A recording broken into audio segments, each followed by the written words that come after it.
Assalamualaikum warahmatullahi wabarakatuh.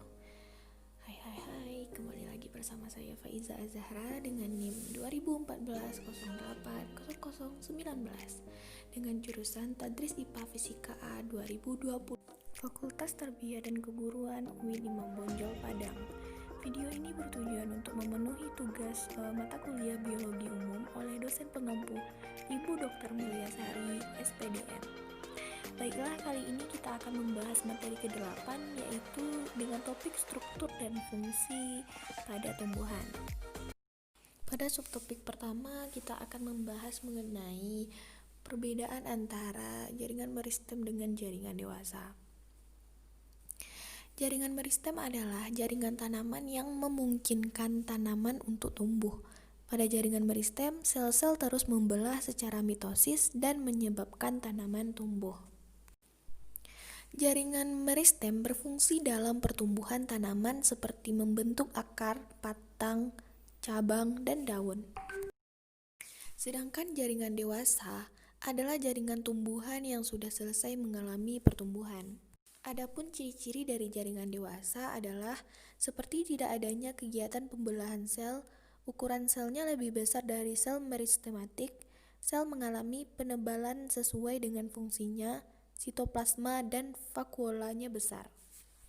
Fungsi dari jaringan dewasa yaitu sebagai jaringan pelindung, jaringan dasar, jaringan penguat, dan jaringan pengangkut. Selanjutnya kita akan berbicara tentang fungsi nutrisi dan akibat kekurangannya pada tumbuhan. Fungsinya yaitu dianggap sebagai hara makro dan dibutuhkan oleh tanaman, pertumbuhan khusus pada batang dan daun, berperan dalam zat hijau daun atau klorofil yang sangat penting untuk melakukan proses fotosintesis, serta berperan dalam komposisi protein, lemak, dan berbagai persenyawaan organik lainnya. Adapun akibat yang ditimbulkan apabila tanaman kekurangan nutrisi yaitu tanaman akan kurus dan kerdil, daunnya hijau kekuningan, daun yang sudah tua berwarna hijau muda, kemudian berubah kuning dan layu. Bila sempat berubah, buahnya akan kerdil, cepat masak lalu rontok. Makronutrien dan mikronutrien. Makronutrien merupakan zat gizi nutrien yang memberikan energi bagi tubuh yang diperlukan tubuh dalam jumlah yang cukup besar untuk dapat bertahan hidup. Terdapat 3 jenis makronutrien, yakni karbohidrat, protein, dan lemak, yang masing-masing memberikan energi dalam jumlah yang berbeda. Karbohidrat memberikan energi sekitar 4 kalori per gram, protein memberikan energi sekitar 4 kalori per gram, dan sedangkan lemak memberikan energi sekitar 9 kalori per gram. Sedangkan mikronutrien merupakan zat gizi nutrien yang memberikan energi bagi tubuh yang diperlukan tubuh dalam jumlah yang sedikit. Adapun jenis-jenis dari mikronutrien seperti vitamin, mineral, antioksidan, dan fitokimia. Adapun fungsi-fungsi dari makronutrien dan mikronutrien. Makronutrien berfungsi untuk menghasilkan energi yang dibutuhkan untuk metabolisme sistem. Sedangkan mikronutrien berfungsi untuk membantu berbagai fungsi tubuh, pertumbuhan, dan pencegahan penyakit. Selanjutnya kita akan membahas proses penyerapan air dan zat hara pada tumbuhan, serta pengangkutan hasil fotosintesis. Proses penyerapan air pada tanaman terbagi menjadi 2 cara, yaitu absorpsi aktif. Absorpsi aktif adalah terjadinya bila mana kelembapan tanah itu tinggi dan tumbuhan melangsungkan transpirasi yang rendah.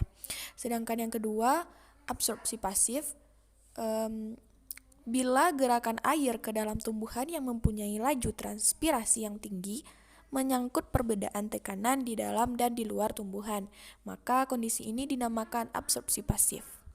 Karena gaya penyebabnya timbul pada puncak tumbuhan, bukan dalam akar. Penyerapan unsur hara oleh akar pada tanaman. Penyerapan hara lewat akar dibagi menjadi 3, yaitu sebagai berikut. Intersepsi akar pertumbuhan akar tanaman dan terbentuknya bulu akar yang baru menyebabkan terjadinya persinggungan antara akar dan ion hara yang berada dalam tanah. Pertumbuhan akar dan bulu akar ini menembus pori agregat tanah dan bersinggungan dengan ion yang ada dalam tanah. Akar tanaman tumbuh memasuki ruangan-ruangan pori tanah yang ditempati unsur hara, sehingga antara akar dan unsur hara terjadi kontak yang sangat dekat atau kontak langsung. Yang selanjutnya terjadilah proses pertukaran ion. Ion-ion yang terdapat pada permukaan akar bertukar dengan ion-ion pada permukaan kompleks jerapan tanah. Jadi, absorpsi unsur hara atau ion langsung dari permukaan padatan partikel tanah. Transpirasi pada fotosintesis. Sejumlah air dilepaskan oleh tumbuhan ke atmosfer melalui proses transpirasi. Untuk membantu proses fotosintesis, tumbuhan menyerap air dari tanah melalui akarnya. Tumbuhan menguapkan air ini ke atmosfer melalui permukaan daun dan batangnya.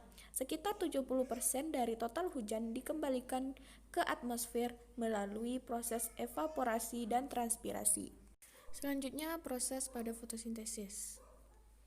Adapun beberapa proses pada fotosintesis. Yang pertama, karbon dioksida yang ada di sekitar tumbuhan langsung diserap melalui jaringan stomata yang ada di daun. Air yang ada di sekitar tanaman langsung diserap melalui akar dan diteruskan ke daun melalui batang-batang tumbuhan. Tepat di siang hari, intensitas cahaya yang turun langsung ditangkap oleh klorofil untuk proses fotosintesis. Energi sinar matahari yang sudah ditangkap tadi langsung akan mengubah air menjadi oksigen dan hidrogen. Terakhir, hidrogen yang sudah dihasilkan tadi akan langsung digabungkan dengan karbon dioksida untuk menghasilkan zat makanan untuk kebutuhan tumbuhan tersebut. Sisanya, oksigen akan langsung dilepaskan ke udara melalui stomata. Ada 4 faktor yang mempengaruhi fotosintesis, yaitu yang pertama cahaya, yang kedua suhu, yang ketiga karbon dioksida dan air, yang keempat klorofil. Subtopik selanjutnya yaitu reproduksi pada tumbuhan. Reproduksi tumbuhan adalah proses di mana tumbuhan memperoleh organisme baru yang sesuai induknya. Reproduksi pada tumbuhan bisa aseksual atau seksual.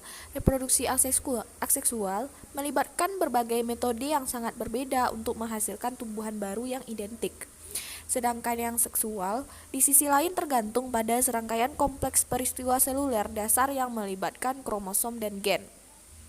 Reproduksi pada tumbuhan ada 2 macam, yaitu reproduksi secara generatif dan reproduksi secara vegetatif.